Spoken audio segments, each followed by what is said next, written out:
stage.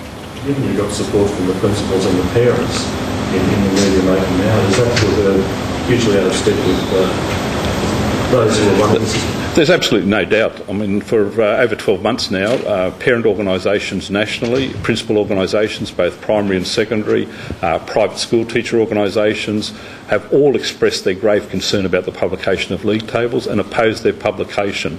Again, we find extraordinary that the federal government would proceed down this path, knowing that virtually everyone who has any sort of significant connection with education in this country is opposed to their publication.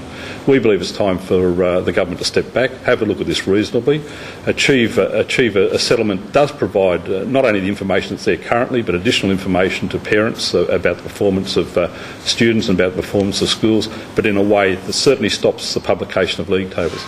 As I've said, the overseas evidence is overwhelming when it comes to the publication of school league tables.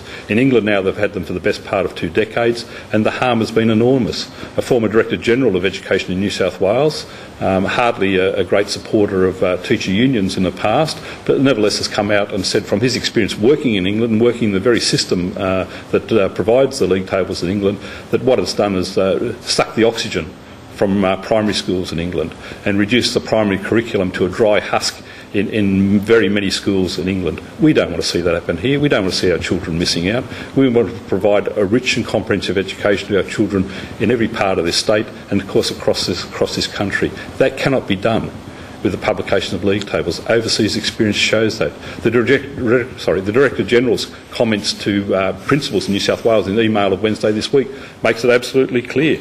He talked about... sorry, just pick it up for you here.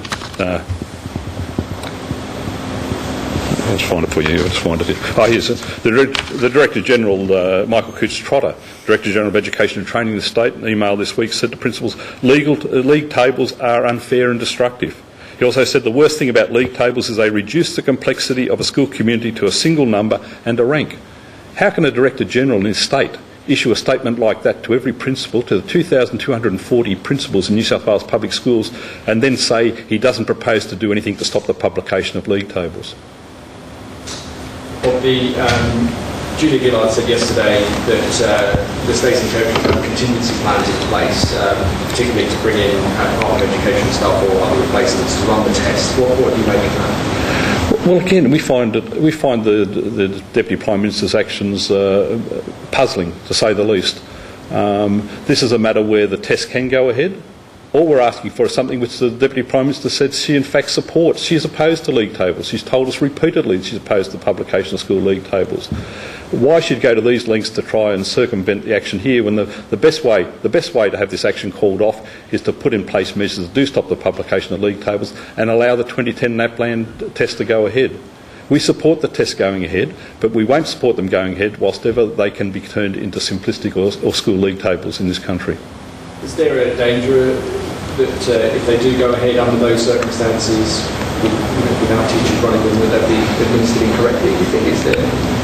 Well, I think the proposal to go ahead without the support and cooperation of teachers is a very unwise one. I think the test will have little or no credibility in the few places where they do proceed, and it will be done in a way that damages the testing regime, doesn't enhance it, doesn't support it. It'll undermine the credibility over a considerable period of time of these tests. Again, the answer really is to sit down and discuss this matter with teachers and reach a settlement that achieves the outcome which both the Deputy Prime Minister and our Director General in New South Wales and in fact our Minister of Education in New South Wales in the past has supported, and that's to stop the publication of league tables. That will ensure that the NapLan goes ahead, and that will ensure that it's put to the uses which should be put to, not misused to produce league tables.